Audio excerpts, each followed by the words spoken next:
Right, so hopefully it's in focus and all that stuff, and there we go. 100,000 subscriber plaque. Finally it's mine, and finally it has arrived. So, yeah, something like that. Thank you guys for basically being part of this, the sort of a place where I never really thought I would be. Making content for living, as little as it is, right? And, well, enjoyment, yeah, well, funny thing is, there's a thunderstorm outside, you might hear it, and I absolutely love it. The perfect day to film stuff, right? There's a little story about that plaque, first and foremost. So, essentially, YouTube says that, oh, they will send you a confirmation code that you can use to, request the plaque. Unfortunately, the fact of the matter is, they don't send you. They are fucking lying, it seems like, or at least there's an issue or something like that. Basically what you do, if let's say you are a creator and have reached the same sort of 100,000 or more level, right? You need to go and contact Google's support. Well, on the dashboard there's a button that allows you to contact Google's or YouTube's support, and through them you need to request it. Because, yeah, thanks YouTube. Great design you've chosen for your new YouTube. Anyways, to celebrate the plaque's arrival, of course, and well, generally speaking, the 100,000 subscribers a little bit more, there's another thing that I did make for a specific occasion like this one. And well, that one, well, let me just show you. There we go. And that is a new t-shirt design. So, if you are up for a little bit of celebration alongside yours truly, this is... God damn it. This is something I did did create myself back in the day, essentially. It was a little sketch. Well, I had a sketch pad, and this was one of the things that I drew back then, and well, I redesigned it, so hold on. Alright. Well, there you go. So, yeah. Well, it turned out actually far better than I thought. Maybe the gray might need to be a bit brighter, but overall, for a limited time, this will be available on my merch store. So, if you want to celebrate alongside me, both getting the plaque and also 100,000 subscribers, well, actually more 100,000 subscribers, because I kind of planned this a bit earlier.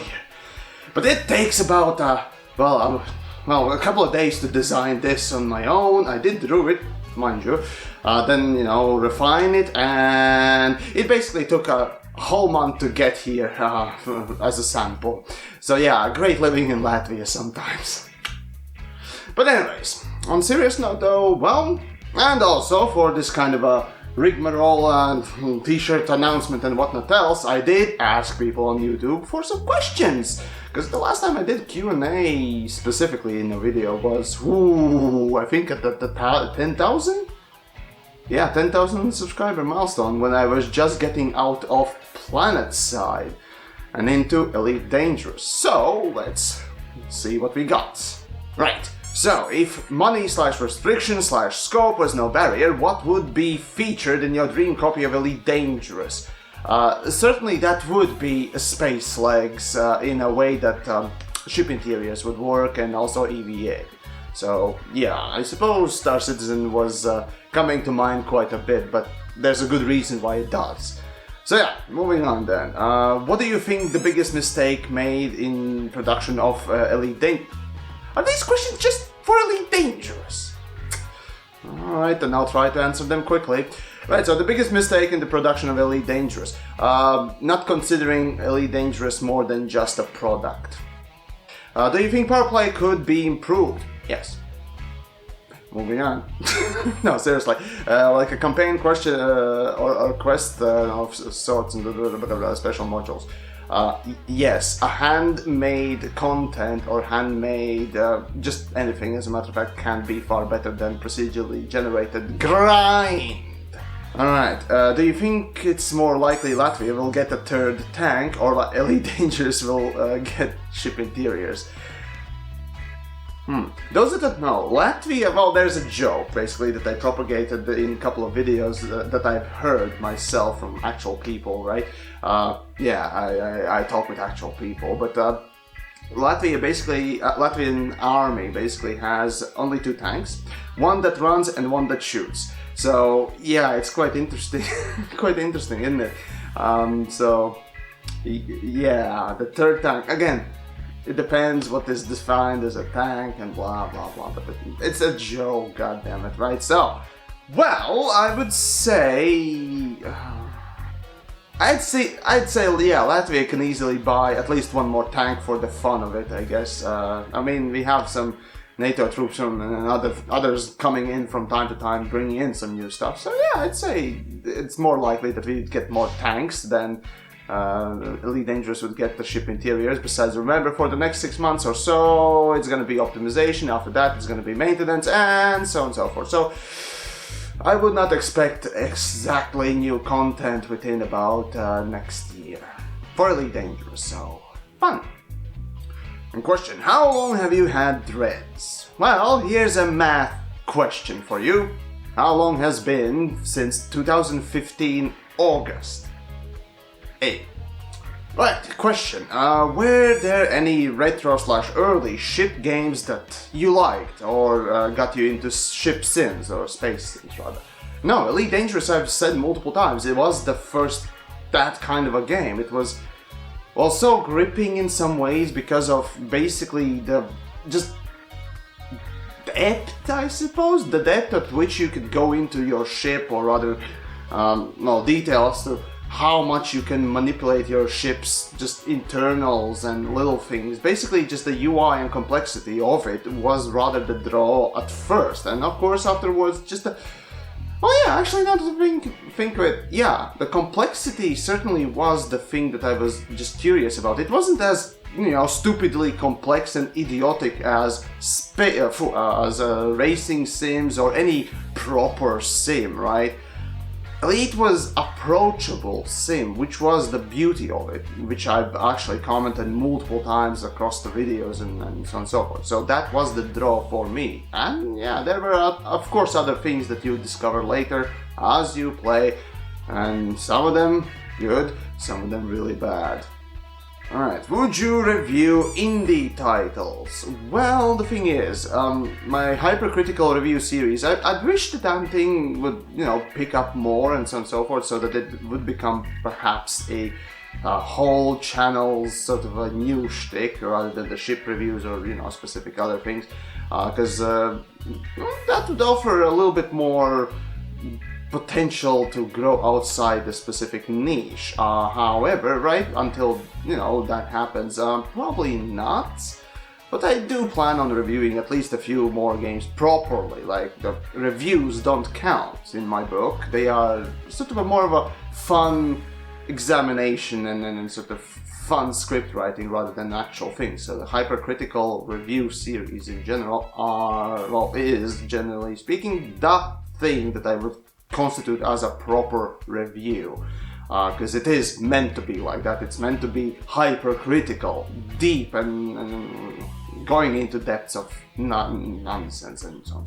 Do you prefer to fly with or without pants? If without, do you keep on socks?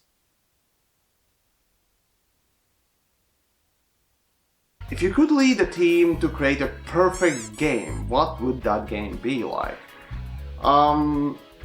Definitely Escape from Tarkov. My forte, as I've said multiple times, is a first-person shooter. That's what I've grown up, that's what I've absolutely loved, and the principle of it is, frankly speaking, the most favorite for all types of games, at least in my mind, for me, and so on and so forth. So basically, that would be the kind of a thing. However, Escape from Tarkov is the closest game I've ever seen to what I think would be just my created game, or rather what I would like to create as, a coder or a game dev or whatnot else, right?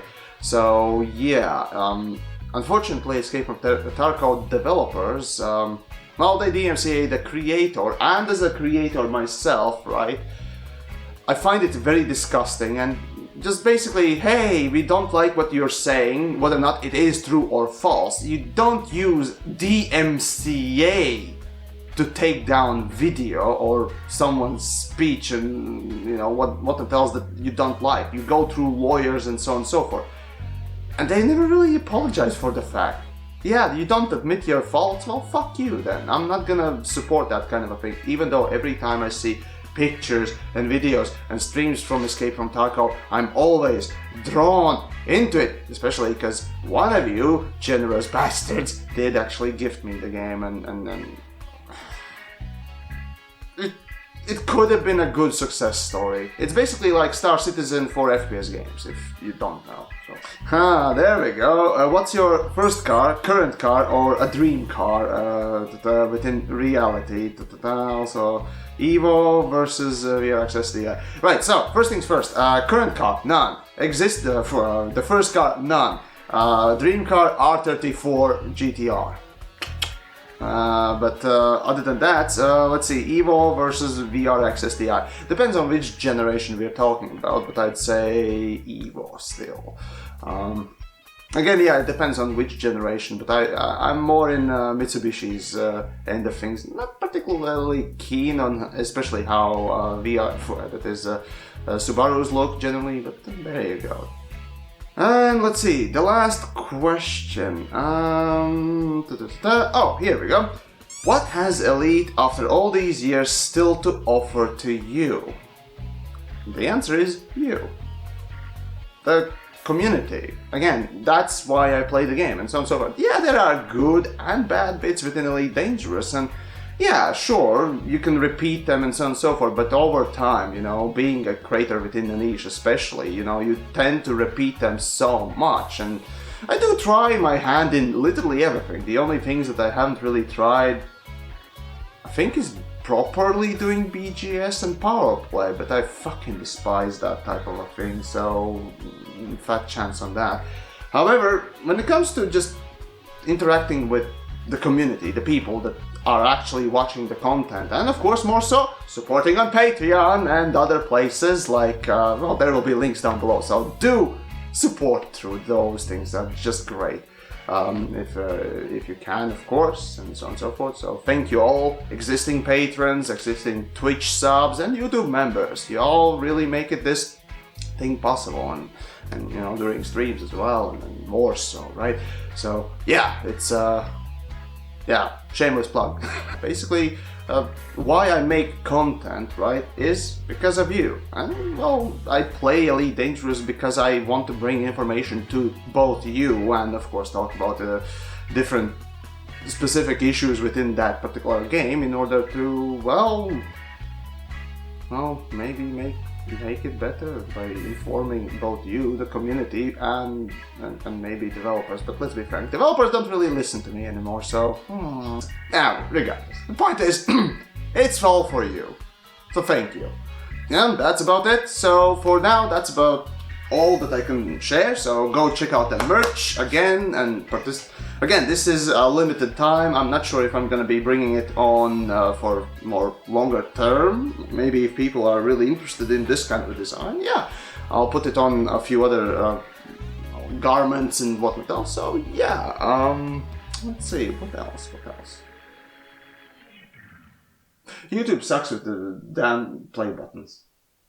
Yeah, that's the moral of the story, I suppose, today.